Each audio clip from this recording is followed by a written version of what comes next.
और अब खबरें देवभूमि की। सीएम पुष्कर सिंह धामी ने टिहरी जिले को अरबों रुपए की सौगात दी है और 6 विधानसभाओं को 533 करोड़ की योजनाओं का तोहफा दिया है। सीएम धामी ने कई योजनाओं का लोकार्पण और शिलान्यास भी किया और टिहरी के 2 दिन के दौरे पर हैं मुख्यमंत्री पुष्कर सिंह धामी, जो ग्रामीणों के साथ पर्यटन चौपाल कार्यक्रम के तहत संवाद भी करेंगे। और उनकी कोशिश ये रही है कि कैसे उत्तराखंड को बेहतर राज्य बनाया जाए, उत्तराखंड को हर दिशा में आगे बढ़ाया जाए, उत्तराखंड में विकास लाया जाए और ग्रामीणों के साथ पर्यटन चौपाल कार्यक्रम के तहत वो यहां संवाद भी करेंगे। तो सीएम पुष्कर सिंह धामी ने टिहरी जिले को करोड़ों की सौगात दी है और 6 विधानसभाओं को 533 करोड़ की योजनाओं का लाभ दिया है, तोहफा दिया है। और सीएम ने कई योजनाओं का लोकार्पण और शिलान्यास भी किया। तो टिहरी के 2 दिन के दौरे पर हैं मुख्यमंत्री पुष्कर सिंह धामी और ग्रामीणों के साथ पर्यटन चौपाल कार्यक्रम के तहत वो संवाद करेंगे।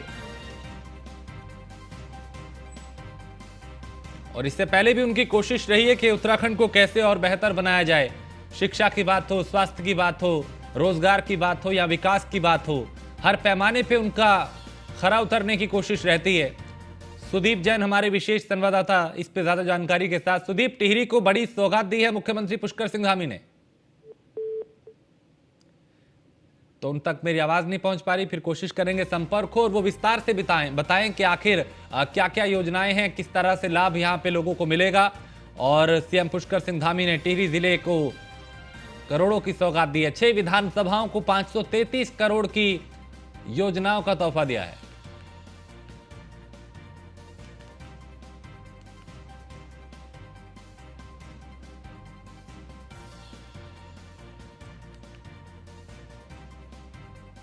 तो ग्रामीणों के साथ पर्यटन चौपाल कार्यक्रम के तहत वो संवाद भी करेंगे और सीएम पुष्कर सिंह धामी ने टिहरी जिले को अरबों की सौगात दी है, 6 विधानसभाओं को 533 करोड़ की योजनाओं का तोहफा दिया है। सुदीप हमारे साथ एक बार फिर जुड़ चुके हैं। सुदीप, 533 करोड़ का योजनाओं का लाभ यहां पे लोगों को एक तोहफा दिया है, बड़ी राहत होगी लोगों के लिए भी और मुख्यमंत्री की कोशिश कि उत्तराखंड को और बेहतर कैसे बनाए। जी बिल्कुल, देखिए मुख्यमंत्री ने बीते दिनों अपने दौरों में जहां भी जा रहे हैं वहां की बड़ी योजनाएं, बड़े प्रोजेक्ट्स के लिए मंजूरी दे रहे हैं। वो जब लौट के आए थे देहरादून, तो देहरादून में भी 4 जिलों के लिए कई करोड़ रुपए की योजनाओं की सौगात दी थी। देखिए, राज्य सरकार के सामने आगे बजट सेशन आ रहा है और मौजूदा वित्तीय जो चालू वित्तीय वर्ष है उसको भी राज्य सरकार उचित रूप से समायोजित करना चाहती है, ताकि जो जरूरतमंदों की योजनाएं हैं, जो लोगों के फायदे की योजनाएं हैं, उनका समय से निर्माण हो, शिलान्यास हो और लोगों को उसका लाभ मिले। तो निश्चित तौर पे जो करोड़ों रुपए की सौगात मुख्यमंत्री ने दी है, इससे निश्चित तौर पे लोगों को लाभ होगा, क्योंकि स्थानीय जनप्रतिनिधि प्रस्ताव देते हैं, उसके आधार पर प्रपोजल बनकर राज्य सरकार मंजूरी देती है। और सुदीप, अब इससे पहले भी देखा गया कि पुष्कर सिंह धामी के कंधों पे चूंकि प्रदेश की कमान है और उनकी ये कोशिश रही है कि हर इलाके को, हर वर्ग को और उत्तराखंड को पूरी तरीके से कैसे सशक्त बनाया जाए, कैसे बेहतर बनाया जाए, चाहे विकास की बात हो, पर्यटन की बात हो। जी बिल्कुल, देखिए अभी 1 हफ्ते के भीतर ही मुख्यमंत्री की एक्टिविटी बताती है, चाहे गढ़वाल का कोई जिला हो, कुमाऊं का जिला हो, वो बहुत एक्टिव है। अभी पौड़ी में थे, पौड़ी के बाद वो कुमाऊं गए, चंपावत खटीमा में उनका टूर था, उधम सिंह नगर वो कल थे और आज वो टिहरी में है और आज रात विश्राम भी उनका टिहरी में होना है। तो मुख्यमंत्री सभी क्षेत्रों को पैरेलली संतुलित रूप से विकसित करने के लिए, जो लोगों की डिमांड के अनुरूप योजनाएं हैं, उन योजनाओं को बनाने के लिए और समय से लोगों के काम हो। मुख्यमंत्री का ध्येय वाक्य है संकल्प रहित विकल्प यानी व्यक्ति का जो काम हो वो एक संकल्प के साथ हो और उसमें कोई देर ना हो और अनावश्यक तेरी फाइल मेरी फाइल का कल्चर विभागों में जो फाइलें फंस जाती हैं, ये खत्म होना चाहिए और उसके लिए मुख्यमंत्री और उनकी पूरी टीम तेजी से काम कर रही है। ठीक है सुदीप, आप मेरे साथ बने रहिए, कुछ और खबरों पे भी आपसे जानकारी लेंगे। फिलहाल शुक्रिया। मुख्यमंत्री पुष्कर सिंह धामी ने शुक्रवार शाम को मुख्यमंत्री आवास में मुख्यमंत्री कैंप कार्यालय में बीजेपी के प्रदेश प्रभारी दुष्यंत गौतम ने उनसे भेंट की और इस अवसर पर बीजेपी प्रदेश अध्यक्ष महेंद्र भट्ट भी वहां पर मौजूद रहे।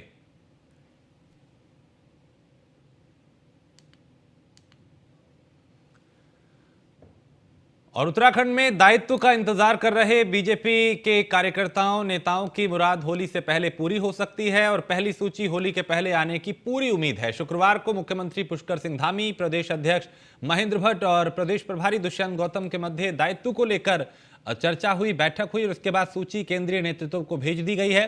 प्रदेश अध्यक्ष महेंद्र भट्ट का कहना है कि हमारा प्रयास है कि कार्यकर्ताओं को होली से पहले ही दायित्व की जिम्मेदारी मिल जाए और वहीं प्रदेश प्रभारी के पार्टी के खिलाफ बयानबाजी या काम करने वाले लोगों के बयान पे महेंद्र भट्ट का कहना है कि 3 प्रकार के लोग पार्टी के खिलाफत में काम करते हैं और सभी पर पार्टी की पूरी निगाह है, इस पर कार्रवाई की जाएगी। दायित्व समझो 2-3 बैठकें पहले हो चुकी। कल हमारे प्रदेश के प्रभारी आए हुए थे, मुख्यमंत्री हम सब लोगों की चर्चा हो गया और हमने नाम केंद्र को भेज दिए हैं और मुझे लगता है 2 या 3 चरणों में अलग अलग घोषणाएं होंगी, क्योंकि इसमें सब प्रकार के मानक, पुराने कार्यकर्ता विषय रखा है, उम्र का भी रखा है। इसके साथ साथ ऐसे अनेकों कार्यकर्ता पिछले चुनाव नहीं लड़ पाए थे, उनके नाम भी हैं। कुछ हमारे पदाधिकारी भी रूप में चाह रहे हैं कि भाई हमको सरकार में दायित्व में लिया जाए। इन सब विषयों की चर्चा हम लोगों ने की। अब जो निर्णय है केंद्र द्वारा उसमें लिया जाएगा और हमने आग्रह जरूर किया कि होली तक हमारे दायित्वधारियों की पहली सूची ये आ जाए। हमने तो सारी सूची बना के दे दी है ऐसे सभी कार्यकर्ताओं की। अब किसको कौन सा दायित्व देना है, उसमें रूप में किनको पहले देना है, ये अब नेतृत्व तय करेगा, उस हिसाब से चीजें आगे बढ़ेंगी। 3 प्रकार के इसका, एक तो होता प्रत्यक्ष रूप से पार्टी के खिलाफ चुनाव लड़ा हो, वो पार्टी से बाहर है, उनको भी पार्टी में लेंगे नहीं। ऐसे व्यक्ति जिनके खिलाफ प्रत्याशी ने लिखित में दिया है, वो एक आगामी जो सूची हम पर भी आई थी, हमने कोशिश की कि दायित्वधारी की सूची में इन नामों को से बचा जाए। दायित्व खबर पे ज्यादा जानकारी के साथ हमारे विशेष संवाददाता सुदीप जैन है हमारे साथ। सुदीप, होली से पहले उन लोगों का जो इंतजार है खत्म होगा जो दायित्व को लेकर इंतजार कर रहे हैं? जी बिल्कुल, देखिए अब राज्य सरकार ने अपने संगठन के साथ मिलकर निर्णय ले लिया है और केंद्रीय कमान को, केंद्रीय नेतृत्व को पूरी जानकारी भेज दी गई है और वहां से ग्रीन सिग्नल का इंतजार है। प्रदेश अध्यक्ष महेंद्र भट्ट कहते हैं कि होली से पहले ये मुराद पूरी होगी और ये रिक्वेस्ट भी किया है राज्य के संगठन ने कि होली से पहले मंजूरी दे दी जाए। दूसरा, राज्य सरकार के सामने निकाय चुनाव, छावनी परिषद के चुनाव और फिर लोकसभा चुनाव की तैयारी है। प्रचंड बहुमत की सरकार है। ऐसे लोग जो चुनाव लड़ने से रह गए, छूट गए या जिन्हें टिकट नहीं मिल पाए और ऐसे लोग जो किसी भी दायित्व पद पे या संगठन में नहीं है, उनको पहली सूची में एडजस्ट किया जाएगा। और पहली सूची मैं से इसलिए कह रहा हूँ क्योंकि करीब 88 लोगों को एडजस्ट किया जाना है, मंत्री के रूप में, राज्य मंत्री के रूप में। तो पहली सूची वरिष्ठ कार्यकर्ताओं की होगी और इसमें करीब 2 दर्जन नाम हो सकते हैं, ऐसी हमारी जानकारी है। अब 1 तारीख को मुख्यमंत्री धामी की हल्द्वानी में एक बड़ी रैली है जिसमें युवा उनका आभार व्यक्त करेंगे सिर्फ नकल कानून के लिए। उसके बाद उम्मीद है 2 या 3 तारीख को जो दायित्व का इंतजार कर रहे हैं उनकी मुराद 2 या 3 मार्च को पूरी हो सकती है। हालांकि अंतिम निर्णय भी केंद्रीय नेतृत्व को, केंद्रीय आला कमान को लेना है। ठीक है, बहुत शुक्रिया सुदीप इस तमाम जानकारी के लिए। तो जो लिस्ट है वो केंद्रीय नेतृत्व के पास जा चुकी है और उम्मीद है कि होली से पहले तस्वीर साफ हो जाएगी। पिछले 3 साल से कोरोना वायरस के खौफ के साए में जी रहे प्रदेशवासियों को बड़ी राहत मिली है। उत्तराखंड में 100% कोरोना वायरस खत्म हो गया है और पिछले कुछ दिनों से राज्य में ना कोरोना वायरस के मामले आ रहे हैं और जो कोरोना पॉजिटिव थे उनकी रिपोर्ट भी नेगेटिव आ चुकी है। ये राहत की बात है।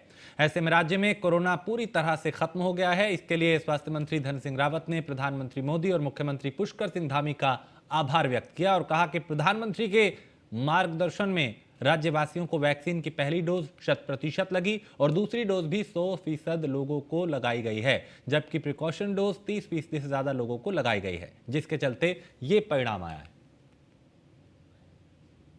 है। सबसे पहले तो देश के यशस्वी प्रधानमंत्री जी को और देश के स्वास्थ्य मंत्री जी को और अपने प्रदेश के मुख्यमंत्री जी को बधाई देना चाहता हूं कि हमारा राज्य अब 100% जो है कोविड मुक्त हो गया है और एक भी केस हमारे राज्य में अब नहीं है। इसकी मुख्य वजह यह है कि हमारे प्रदेश में वैक्सीन की पहली डोज 100% लोगों पे लग गई है, दूसरी डोज भी 100% लोगों पे लगी है और जो प्रिकॉशन डोज है वो भी 30% से ज़्यादा लोगों पे हमारे राज्य में लगी है।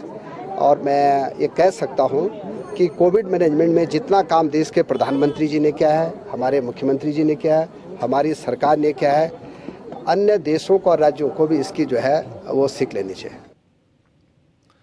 केंद्रीय वन एवं पर्यावरण विभाग ने उत्तराखंड की 4 नदियों में खनन की अनुमति दे दी है। उत्तराखंड में गोला, कोसी, दाबका और शारदा नदी में अगले 5 साल तक खनन की अनुमति प्रदान की गई है। और मुख्यमंत्री पुष्कर सिंह धामी कुछ दिन पहले केंद्रीय वन एवं पर्यावरण मंत्री भूपेंद्र यादव से इस संदर्भ में मुलाकात कर चुके हैं। मुख्यमंत्री ने इन नदियों में खनन की अनुमति राज्य के राजस्व के लिए महत्वपूर्ण बताया। सचिव खनन डॉक्टर पंकज पांडे ने इस बारे में जानकारी दी कि जिन 4 नदियों में अगले 5 साल तक खनन की अनुमति दी गई है, जिससे राज्य के राजस्व में भी बढ़ोतरी होगी। गोला नदी इसके माइनिंग की जो है सबसे बड़ा लॉट है जो हमारे प्रदेश में है। तकरीबन 1500 हेक्टेयर जमीन है जिसमें से पिकिंग होती है, चुगान होता है। तो और काफ़ी बड़ा रेवेन्यू सोर्स है वो नदी हम लोगों के लिए। तो उसका टर्म खत्म हुआ था तो माननीय मुख्यमंत्री जी ने बात करके उसको 1 महीने के लिए एक्सटेंड करवाया था और हमारा प्रस्ताव 5 साल के लिए रिन्यूअल के लिए पेंडिंग था भारत सरकार में, वो वहाँ से सहमति मिल गई है। तो निश्चित रूप से प्रदेश के लिए, क्योंकि गौला नदी खुद और बाकी जो 3 और नदियाँ हैं, इन चारों के मिलने से जो हमें पर्यावरण की स्वीकृति मिली है उससे रेवेन्यू में काफ़ी वो होगा। और जो लोकल इकोनॉमी है, क्योंकि काफ़ी सारे लोग जो वहाँ रहते हैं, जो ट्रक चलाते हैं या जो लेबर हैं, वो उस पर डिपेंड करते हैं। तो निश्चित रूप से ये प्रदेश के लिए एक बड़ी सफलता है और राजस्व बढ़ोतरी निश्चित रूप से इसमें होगी। गौला नदी और लक्सर में बीजेपी नेताओं ने नगर में एकजुट होकर हाल ही में लागू हुए सख्त नकल विरोधी कानून को लेकर मुख्यमंत्री पुष्कर सिंह धामी के पक्ष में धन्यवाद रैली आयोजित की, जिसमें बीजेपी नेता जितेंद्र चौधरी और नगर पालिका परिषद के अध्यक्ष अमरीश गर्ग के अलावा संगठन से युवा मोर्चा के जिला अध्यक्ष विवेक शर्मा ने भी हिस्सा लिया। हमारे प्रदेश में कुछ नकल माफियाओं ने एक गुट बनाकर युवाओं के भविष्य के साथ खिलवाड़ करने का काम कर रहे थे। करोड़ों रुपए की संपत्ति उन्होंने अर्जित कर ली थी। मैं धन्यवाद देता हूं हमारे यशस्वी मुख्यमंत्री श्री पुष्कर सिंह धामी जी का, जिन्होंने एक बहुत सुंदर और सुदृढ़ कानून बनाकर उन्हें जेल में डालने का काम किया है। अब तक 10 से 20 लोग जेल में भी जा चुके हैं। इसमें इतना सख्त कानून है कि इसमें 10 करोड़ रुपए तक के जुर्माने का प्रावधान है, उनकी सारी संपत्ति कुर्की करने तक के प्रावधान है। तो मैं आजीवन कारावास का प्रावधान है। तो आज इस युवा मोर्चा लक्सर के माध्यम से और मेरे जो भारतीय जनता पार्टी लक्सर के पदाधिकारियों के माध्यम से, पार्टी के माध्यम से एक बड़ा सुंदर कार्यक्रम हमने किया है उनको धन्यवाद देने का। मुख्यमंत्री पुष्कर सिंह धामी जी ने युवाओं के भविष्य के साथ जो खिलवाड़ हो रहा था, क्योंकि नकल विरोधी जो ये माफिया लोग थे, ये कुछ लोगों से मिलके ये जनता को लूट रहे थे और युवाओं को, जो पढ़े लिखे युवा हुए बाहर हो रहे थे और जो अनवैसे बिल्कुल लोग थे, उन लोगों को ये उसमें पास करा रहे थे। इस बात को देखते हुए, युवाओं का शोषण देखते हुए माननीय मुख्यमंत्री जी ने हमारे यहाँ से नकल विरोधी अध्यादेश लागू किया है, जिससे कि सभी लोगों को, सभी वर्गों को पारदर्शी तरीके से नौकरी मिल सके और उनके भविष्य से खिलवाड़। और G20 की होने वाली बैठकों को लेकर उत्तराखंड में तैयारियां जोर शोर से चल रही हैं। उत्तराखंड में G20 की तीसरी बैठक के लिए रामनगर का चयन किया गया है और G20 के लिए उत्तराखंड के नोडल अधिकारी जो हैं संजीव पांडे, उनका कहना है कि पंकज पांडे, माफ कीजिएगा, उनका कहना है कि मुख्यमंत्री ने ये निर्देश दिए थे कि उत्तराखंड में ऋषिकेश और नरेंद्र नगर के अलावा कुमाऊं में भी एक सम्मेलन स्थल होना चाहिए, जिसमें केंद्र की तरफ से अब रामनगर का चयन किया गया है, जहां 70 से ज्यादा वैज्ञानिक पूरे देश से भाग लेंगे।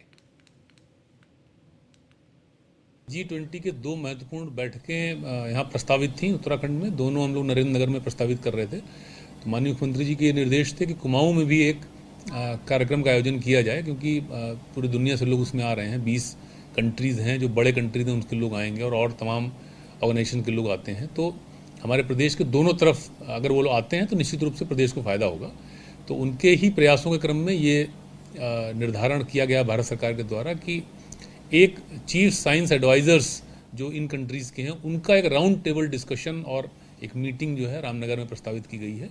वो 27 मार्च 2023 को प्रस्तावित है और उसके लिए तैयारी शुरू कर दी गई है। जिलाधिकारी नैनीताल, जिलाधिकारी उधम सिंह नगर और कमिश्नर कुमाऊं को इस संबंध में निर्देश दिए गए हैं कि वो तत्काल साइट इंस्पेक्शन कर।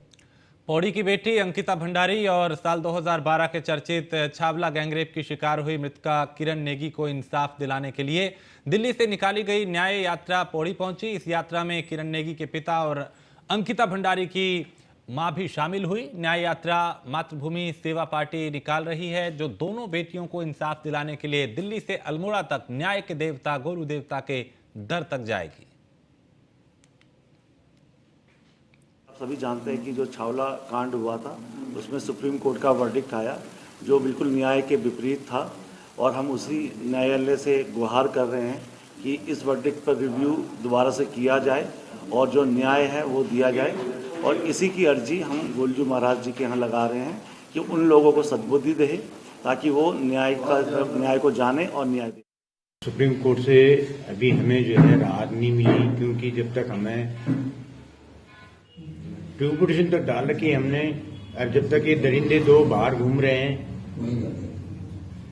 ये अंदर नहीं जाए, तब तक जो है दहशत तो हमारे लिए भी है और जितने भी बहन बेटियां हैं उनके लिए भी दहशत है, क्योंकि उनमें से एक दरिंदे ने बाहर जो है एक ऑटो वाले का हत्या कर दिया, लूटपाट किया उसके साथ में पहले, फिर उसकी हत्या कर दी है।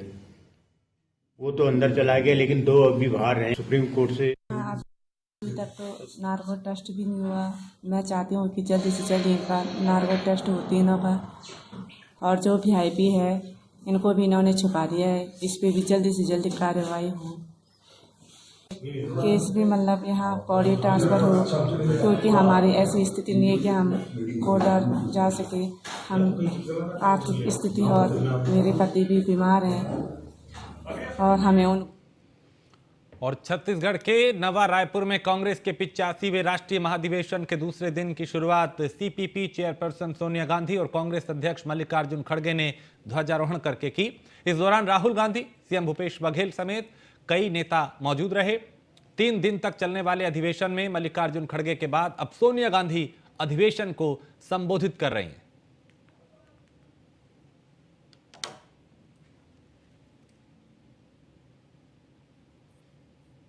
Religions, languages, castes and genders.